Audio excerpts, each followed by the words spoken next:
God and glorify your name. In Jesus' name I pray! Amen! So, guys, konting reminder lang. Alam ko, multiple times na natin ito ginawa. More than 10 times. Nagiging paulit-ulit na siya. Tedious na siya. Pero, kailangan lang natin tandaan kung bakit natin ito ginagawa in the first place.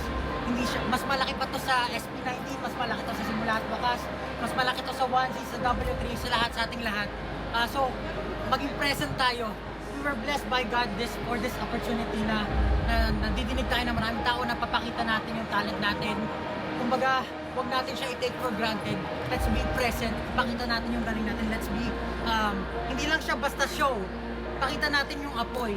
Kasi maraming nangangarap, maraming gusto na tumayo dito sa stage katulad natin. Pero tayo yung napili. Tayo yung merong opportunity. So, gusto ko lang yun. Paulit-ulit tandaan natin para nasa ganon yung apoy hindi mawawala sa stage. Magpasahan tayo ng energy sa stage.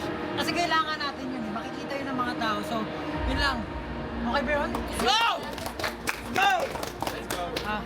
Yes po. Simula at Wakas on 3. 1, 2, 3. Simula at Wakas! Go! Important talaga na madinig yung boses ng bawat isa. Kasi I know na para nagpa-perform tayo, hindi naman lahat sanay magsalita. Pero kasi maraming nanonood dyan na supporter ni Stel, supporter ni Jack. So maganda na marinig nila yung mga boses nyo.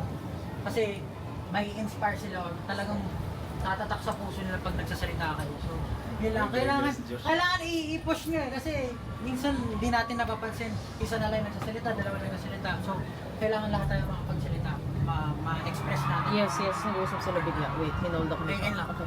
Sige, let's go. G! I give you praise, God, and I glorify your name. In Jesus' name I pray! Posting reminder lang ulit, most of the people who watched yesterday is going to watch today. So, if kaya natin igitan yung energy kahapon, igitan natin. Tapos, enjoy lang, break a leg. Reminders lang din pala sa SP. Maganda, mag-enjoy tayo. Na like, let's do everything that we got sa stage. Pero, at the end of the day, pag matatapos na yung kanta, maganda magsama-sama tayo para sabay-sabay tayo mag-i-end. Kasi minsan, kalat-kalat tayo, hindi siya magandang tingnan. So, yun lang, enjoy, break a leg. Let's go! Happy 31! Happy 31! Happy birthday! Happy 31! After 3, happy 31, 1, 2, 3! Happy 31! Bisa clock! Happy 31 na pala, hindi na 30. Hindi ko alam.